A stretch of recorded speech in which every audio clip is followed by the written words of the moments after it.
చైతన్య రథం ప్రేక్షకులకు వీక్షకులకు స్వాగతం, నమస్కారం. దయచేసి ఈ వీడియో మిస్ అవ్వకండి. దీంట్లో జగన్ రెడ్డి ఇప్పుడు దాకా 10 లక్షల కోట్లు అప్పు చేశారన్న సంగతి మాత్రమే మనకు తెలిసింది. ప్రజలకు తెలిసింది కూడా అంతవరకే. మనం చెప్పింది కూడా అదే. వాస్తవ పట్టిక ఇక్కడ ఉంది. 10 లక్షల కోట్ల అప్పులు తేవడంతో పాటు సుమారుగా 10-13 లక్షల కోట్ల రూపాయల ఆస్తులు ఎట్లా దోచుకున్నారో సవివరంగా రాసింది పట్టికలో. అదే కాకుండా పోతా సుమారుగా 1.5 కోట్ల రూపాయలు పెండింగ్ బిల్లులు ఎవరికి చెల్లించలే. తనను నమ్మి అత్యంత విశ్వాసపాత్రంగా పనిచేసిన పోలీస్ వ్యవస్థకు కూడా డబ్బులు ఇవ్వాల ఆయన. అలాంటి జగన్ రెడ్డి నమ్మారు పోలీస్ శాఖ. వాళ్ళ డిఎల్ ఇవ్వాల, వాళ్ళ ఏరియర్స్ ఇవ్వాల. నరకం చూపించాడు వాళ్ళకి ఇవ్వడానికి. పని మాత్రం బ్రహ్మాండంగా చేయించుకున్నాడు. అక్రమ కేసులు పెట్టడంలో వాళ్ళని వాడుకున్నంతగా ఏ వ్యవస్థను జగన్ రెడ్డి వాడుకోవాలా. జేబులో పెన్నులా తయారు చేసుకున్నాడు వ్యవస్థని. సమగ్రంగా పరిశీలిద్దాం. Don't miss. షేర్ చేయండి. కూటమి అభిమానులకి ప్రజలకు చేరేదాకా సమగ్ర పట్టిక ఇది. దయచేసి మిస్ అవ్వకండి. ఒకసారి చదివి అనిపిస్తా. ఆ లెక్కల డొక్కలు. 10 లక్షల కోట్ల అప్పు, ఏడాదికి 71,000 కోట్ల అసలు వడ్డీ భారం, 1,40,000 కోట్లు బకాయిల చెల్లింపు భారం. జగన్ రెడ్డి విధ్వంసంతో రాష్ట్ర ఆర్థిక వ్యవస్థ దివాళా. గడిచిన 7 నెలల్లో ఆరోగ్యశ్రీ, ధాన్యం బకాయిలు, ఫీజు రియంబర్స్మెంట్ వంటి జగన్ ప్రభుత్వ బకాయిలు 22,000 కోట్లను చంద్రబాబు ప్రభుత్వం చెల్లించింది. జగన్ రెడ్డి చేసిన ఆర్థిక విధ్వంసం కారణంగా రాష్ట్రానికి అప్పులు కూడా పుట్టని దుస్థితి ఏర్పడింది.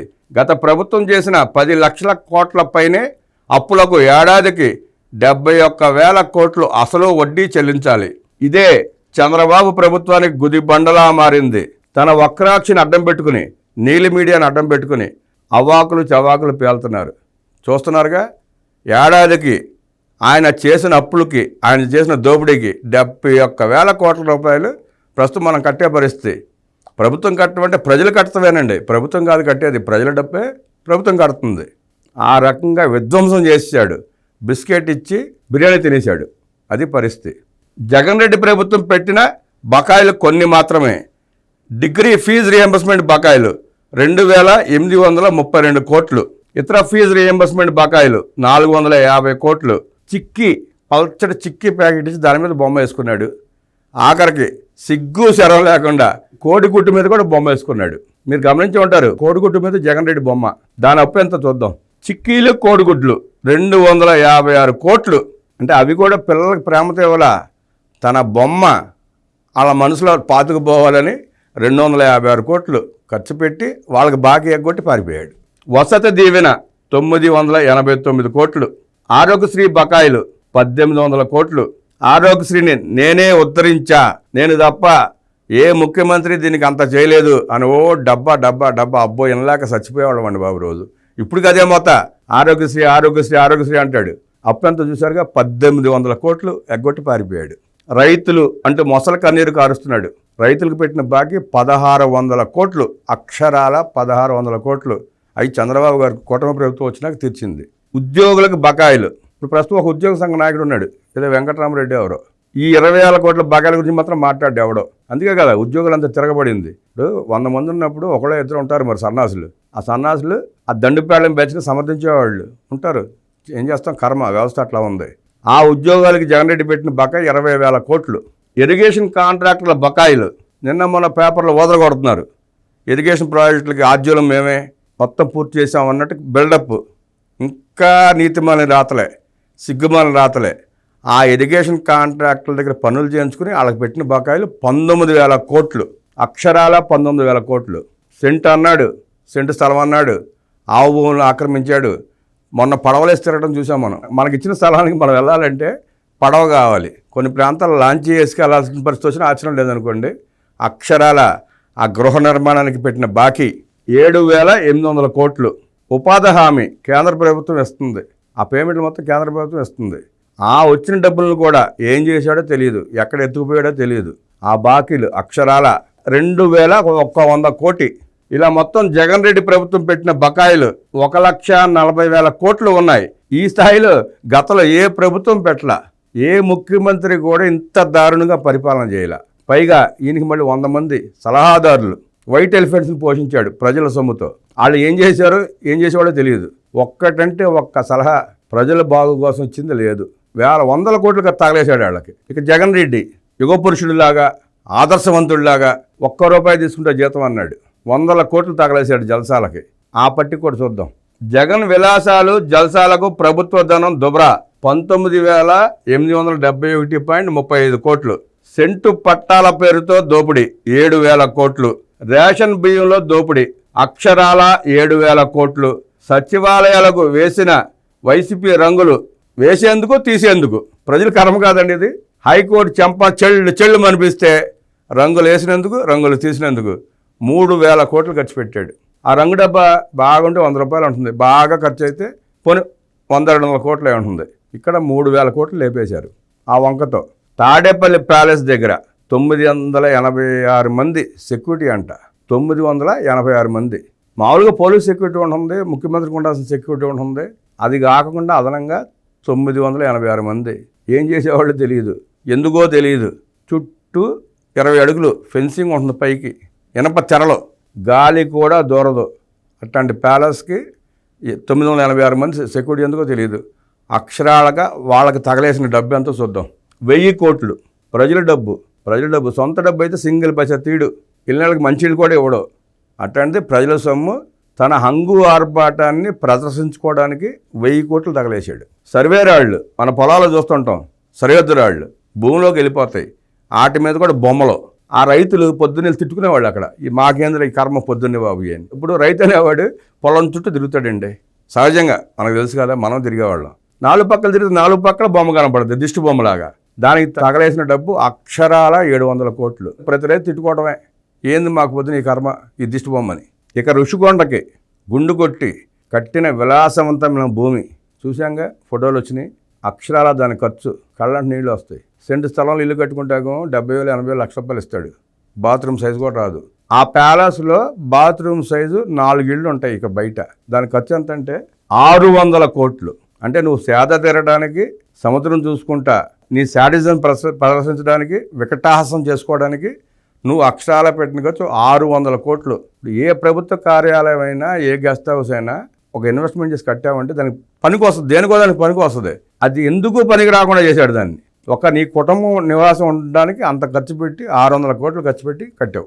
కొండను ధ్వంసం చేసావు. పర్యావరణ నష్టం, దానికి పర్యావరణ ఏదో జరిమానా కూడా విధించింది. మళ్ళీ అదెంతో తర్వాత లెక్కలో చూద్దాం. తాడేపల్లి ప్యాలెస్ నిర్వహణ ఖర్చు అంట. బల్బులు పోయినా ఇట్లాంటి వాటికి నిర్వహణ ఖర్చు అయ్యే కదా.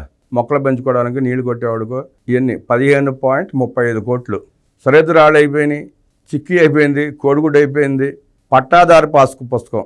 ఎవడన్నా గతంలో ఎప్పుడు కూడా పట్టాదారు పాస్ పుస్తకం మీద ప్రభుత్వ రాజముద్రకు ఉంటుంది. ఈయనేందండి ఆయన బొమ్మ వేసుకుంటాకి అన్ని కోట్లు ఖర్చు పెట్టాడు. గొల్లు మనం ఆడటమే, మాట్లాడే పరిస్థితి లేదు, అడిగితే ఊరుకునేవాళ్ళు కాదు. ఈ కర్మ ఏంటి? పొలం వెళ్తే ఆయన మోహం, పాస్ పుస్తకం తిరిగితే ఆయన మోహం, కోడిగుడ్డు తిందామంటే జగన్ రెడ్డి మోహం. ఇంత పిచ్చా, పబ్లిసిటీ పిచ్చా. దానికి ఖర్చు పెట్టింది అక్షరాల 13 కోట్లు. పట్టాదారు పుస్తకం మీద నీ బొమ్మ వేసుకుంటాకి నువ్వు ప్రజల డబ్బు ఖర్చు పెట్టింది అక్షరాల 13 కోట్లు. ఈ తాడేపల్లి ప్యాలెస్ విస్తృతంగా సోషల్ మీడియాలో ప్రచారం జరిగిన ఫోటోలు. ఆ ఇనప కంచికి, ఐరన్ గ్రిల్స్కి పెట్టిన ఖర్చు అక్షరాల 12.85 కోట్లు. నీ రక్షణ వలయానికి నేను రూపాయి జీతం తీసుకుంటా అన్నావు. ప్రజల సొమ్ము ఎంత తగలేసావు చూసావా. గాలి కూడా దూరకుండా ఉండడం కోసం 12.85 కోట్లు ఖర్చు పెట్టాడు జగన్ రెడ్డి. ఆ ఇనప కంచెలకి సపోర్ట్గా ఉంటాకి ప్రహరీ గోడ అది ఎత్తు పెంచాడు. అంతకుముందు కొనుక్కున్నప్పుడు జనరల్గా 7 అడుగులు లేదా 10 అడుగులు ఉంటుందండి ప్రహరీ గోడ. దాని ఎత్తు 20 అడుగులు ఎంత పెంచి ఆ పైన మళ్ళీ ఫెన్సింగ్ వేసాడు ఇంకొక 20 అడుగులు, 40 అడుగులు చుట్టూ. అంటే కొండను చుట్టూ, తన పేల చుట్టూ కొండనే కట్టుకున్నట్టున్నాడు. దానికి ఖర్చు 10 కోట్లు, అక్షరాల 10 కోట్లు. ఆ 10 కోట్లు ఖర్చు పెడితే పేదలకు ఎన్ని ఇళ్ళు వచ్చాయి? 2 లక్షల రూపాయలు చొప్పున వేసుకున్నా ఎన్ని వందల ఇళ్ళు వచ్చాయి? అక్కడ మనస్కరించదు, మనసు ఒప్పుకోదు. నీ ఖర్చు మాత్రం ఎంతనే పెడతావు. ఇంకా విచిత్రం ఏంటంటే తాడేపల్లి ప్యాలెస్లో పెన్ను పేపర్ల ఖర్చు. ఏం రాశారు వీళ్ళు, ఏం చేశారో తెలియదు. పెన్నులతో పనే ఉంది అసలు వీళ్ళకి, పేపర్లతో పనే ఉంది. వీళ్ళు జరగదేసింది ఏముంది, వీళ్ళు ప్రజలకు చేసింది ఏముంది, ఏం చేశారని చెప్పి 100 కోట్లు ఖర్చు పెట్టుంటారు వీళ్ళు. ఆ పెన్ను పేపర్లకి వీళ్ళు ఖర్చు పెట్టింది 9.84 కోట్లు. అన్ని కోట్ల రూపాయల పెన్నులు పేపర్లు ఏం చేశారో తెలియదు. అంటే ఇది లేపేసిన ఖాతా అనేది. ఏది వదిలిపెట్టలా, పైసా వదిలిపెట్టలా, దొరికిన గాడికి లేపేశారండి. ఆయన గారి ప్యాలెస్ ముందు రోడ్డు వెడల్పు చేయడానికి వాటికి 5 కోట్లు ఖర్చు పెట్టాడు. 5 కోట్లు. పక్కన 0.5 కిలోమీటర్ వెళ్తే ఉండవల్లి ఊరు ఉంటుంది, అక్కడ రోడ్డు ఇలా. ఈయన గారు తిరిగే మార్గం మాత్రం ఆ ఇంటి ముందు మాత్రం 5 కోట్లు రోడ్డు వేసుకున్నాడు ఖర్చు పెట్టి. 5 కోట్లు ఆ ఇంటి బారు రోడ్డుకి. మాటలా ప్రజల సొమ్మేగా లేపేశాడు అంతే. మరీ విచిత్రం, ఆ ప్యాలెస్లో ఎగ్ పఫ్ఫులు తిన్నారంట. ఎగ్ పఫ్ఫుల ఖర్చు అక్షరాల 3.61 కోట్లు, 3,61,00,000 అనమాట ఎగ్ పఫ్ఫులు. ఆ బేకరీ కూడా వీళ్ళే పెట్టి ఎగ్ పఫ్ఫులు కూడా వీళ్ళే సప్లై చేసుకుని లేపేసినట్టున్నారు బిల్లు. మద్యం షాపుల్లో ఎలుకలు పట్టడానికి ఆయన ఖర్చు అంట 1.36 కోట్లు.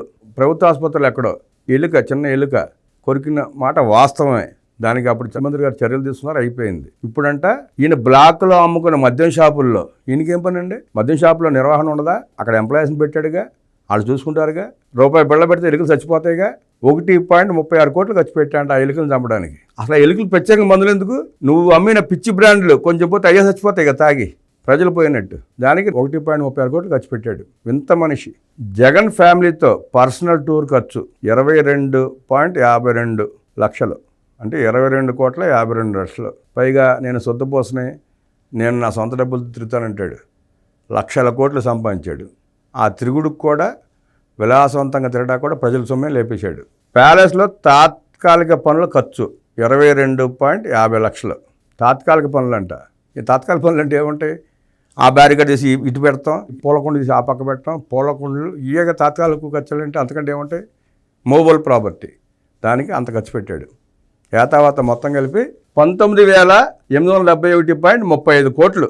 తెచ్చిన అప్పులు ప్రభుత్వ ఆదాయం పెంచే సాగునీటి ప్రాజెక్టులు, అమరావతి నిర్మాణం వంటి వాటికి వినియోగించకుండా విలాసాలు జల్సాలకు ఖర్చు చేసి తినేశారు. తెచ్చిన అప్పులు ఈ రకంగా తినేశారు. ఈ కాకుండా గమ్మత్తుగా ఇంకో 10 లక్షల కోట్ల దోపిడీ ఉంది. ఆ పట్టిక కూడా ఉంది, చూద్దాం. జగన్ రెడ్డి కుటుంబం లూటీనే సుమారుగా 8 లక్షల కోట్ల పైమాటే. ఆ కుటుంబం అంటే ఆయన కానీ ఆయన పరివారం కానీ ఆ ఎదురింటి సందింటి కుటుంబ సభ్యులు కానీ ఆ కుటుంబం చేసిన లూటీనే 8 లక్షల కోట్ల పైనే. అప్పులు తెచ్చిన 10 లక్షల కోట్లు, 2 లక్షల కోట్లు, 3 లక్షల కోట్లు పెట్టి మిగతా లేపేశారు. అది కాకుండా దానికి అదనంగా ఇప్పుడు దాకా ఏంటంటే గతంలో 1,00,000 కోట్లు ఈ తెచ్చిన అప్పులు 5-6 లక్షల కోట్లు లేపిస్తుంటారని చెప్పి ఊరే ప్రచారం జరిగింది. ఇది కాదు అసలు దోపిడీ ఇది. ఆ దోపిడీ ఏంటో వివరంగా చూద్దాం. 5 ఏళ్లలో అధికారాన్ని అడ్డం పెట్టుకుని జగన్ రెడ్డి 8 లక్షల కోట్ల ప్రజాధనాన్ని కొల్లగొట్టారు. భూ కేటాయింపులు, గనుల తవ్వకాలు, సోలార్కు అనుమతులు, ఇలా ప్రతి దాంట్లో అశ్రిత పక్షపాతానికి ఒడిగట్టి లక్షల కోట్లు సంపాదించాడు. ఆంధ్రప్రదేశ్ గుండెకాయ లాంటి సచివాలయాన్ని కూడా తాకట్టు పెట్టాడు. వైజాగ్లో ఆస్తులు తాకట్టు పెట్టాడు, 1,000 కోట్ల అప్పులు తెచ్చాడు. ఆఖరి గట్ల సచివాలయం మీద కూడా అప్పు తెచ్చేశాడు. సాక్షి చూసావా? మా లెక్క ఇది. నీ లెక్క ఏంటి చెప్పు ఇప్పుడు? చంద్రబాబు గారు కట్టిన సచివాలయం మీద కూడా అప్పు తెచ్చుకున్న దుర్మార్గులు మీరు. టీడీఆర్ బాండ్లు, స్మార్ట్ మీటర్ల కొనుగోళ్లు, రేషన్ బియ్యంలో చేతివాటం చూపారు. చివరికి చిన్నారుల పోషణకు పెట్టే చిక్కీలు, కోడిగుడ్లు వంటి వాటిల్లో కూడా పెద్ద ఎత్తున అవినీతి అక్రమాలకు పాల్పడ్డాడు. ఇక దోపిడీ సంగతి చూద్దాం. చీప్ లిక్కర్ కమిషన్ 1,05,000 కోట్లు, అక్షరాల 1,05,000 కోట్లు. 22A అసైన్డ్ భూముల కుంభకోణం 1,00,000 కోట్లు. ఇండోసోల్ జగన్ బినామీ కుంభకోణం 75,000 కోట్లు. జిఐసి విద్యుత్ ఒప్పందాల కుంభకోణం 50,000 కోట్లు. టీడీఆర్ బాండ్ల కుంభకోణం 50,000 కోట్లు. విశాఖ భూముల కుంభకోణం 40,000 కోట్లు. ఇసుక దోపిడీ 60,000 కోట్లు. ఎర్రచందనం కుంభకోణం 25,000 కోట్లు. బహుశా ఈ కుంభకోణం ఇప్పుడు జరుగుతున్న ప్రచారం పెద్దిరెడ్డి, పొంగనూరు పెద్దారెడ్డి చరిత్రను చూసి ఆ కథలు చూస్తే పుష్పరాజ్ సినిమా వచ్చి ఉంటుంది.